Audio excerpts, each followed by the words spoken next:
One bright morning, the city of Jerusalem was alive with excitement. People from all over had come to celebrate the Passover, the most important festival of the year. The streets were filled with travelers, and the air buzzed with voices shouting, singing, and praising. As Jesus rode into the city on a donkey, a crowd gathered around him. They knew he was special. Some even believed he was the promised king. They laid palm branches on the ground and shouted, "Hosanna! Hosanna to the Son of David! Blessed is he who comes in the name of the Lord!" The whole city was stirred, wondering, "Who is this man?" But as Jesus made his way to the temple, his joyful face turned serious. When he stepped inside, he saw something that made his heart heavy. Instead of a place of worship, the temple had become a noisy marketplace. People were selling animals for sacrifices at unfair prices, and money changers were cheating the poor.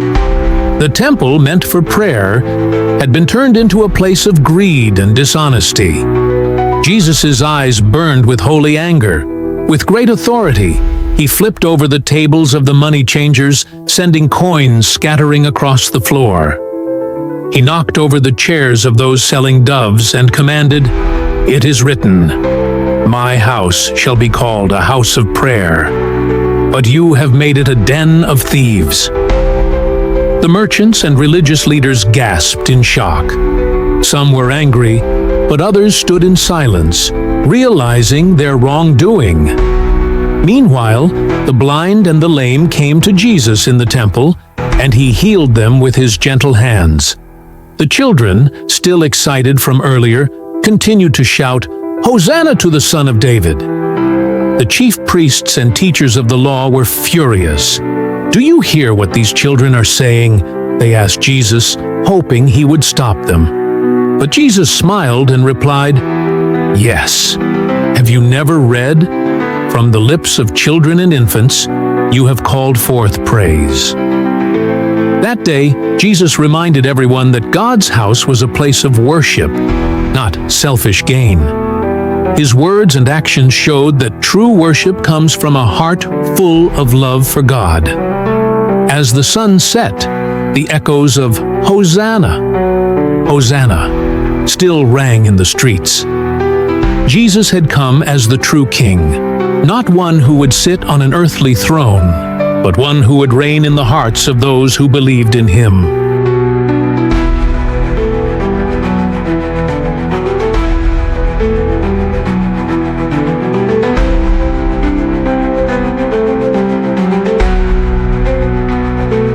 Lot and his wife. A lesson in obedience. Long ago, in the city of Sodom, a man named Lot lived with his wife and daughters. Sodom was a beautiful city, but its people were wicked, doing things that displeased God. One day, two angels came to Lot and warned him, "God is going to destroy this city. Take your family and run. But whatever you do, do not look back." Lot and his family hurried out of the city as fire and burning sulfur rained down from the sky. The ground shook, and the once grand city was swallowed in flames. But Lot's wife disobeyed.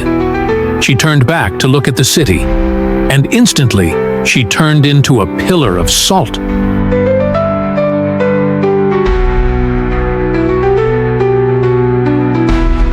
Lot and his daughters kept running, their hearts heavy with sorrow. They learned a great lesson that day.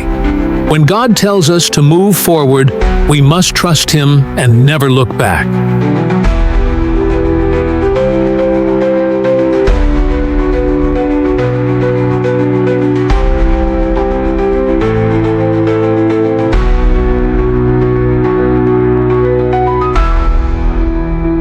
The king who became a wild animal. The book of Daniel, chapter 4. Long ago, there was a powerful king named Nebuchadnezzar who ruled over the mighty kingdom of Babylon. His kingdom was full of golden palaces, tall towers, and beautiful gardens, and he was the most powerful man in the world. But King Nebuchadnezzar had one great flaw, his pride. One day, as he walked on the roof of his palace, he looked over his kingdom and said proudly, "Look at this great city of Babylon. I built it with my own strength and wisdom." But before he could finish speaking, a voice from heaven thundered, "King Nebuchadnezzar, your kingdom is taken from you. You will live like a wild animal until you learn that the Most High God rules over all kingdoms." Suddenly, the mighty king fell to the ground. His body changed. His hair grew long like an eagle's feathers, and his nails became like claws. He crawled on all fours and lived in the fields, eating grass like an ox. The great king of Babylon had become like a beast of the earth. For 7 years, Nebuchadnezzar lived like a wild animal, but one day he finally looked up to heaven and cried out to God. At that moment, his sanity returned, and he praised the one true God. He was restored to his throne, but now he was a different man, humble and grateful to God.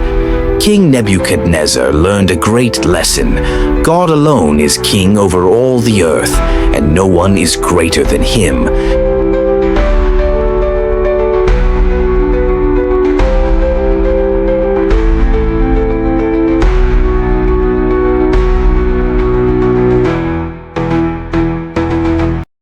Elijah and the Fiery Chariot.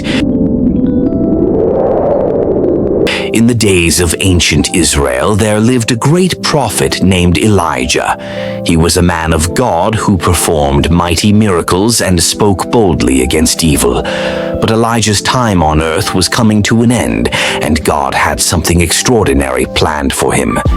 Elijah had a faithful servant and follower named Elisha. One day, as they were walking together, Elijah said, "Stay here, for the Lord has sent me to the Jordan River." But Elisha refused, saying, "As surely as the Lord lives, I will not leave you." When they arrived at the Jordan River, Elijah took his cloak and struck the water. The river parted in two, and they walked across on dry ground.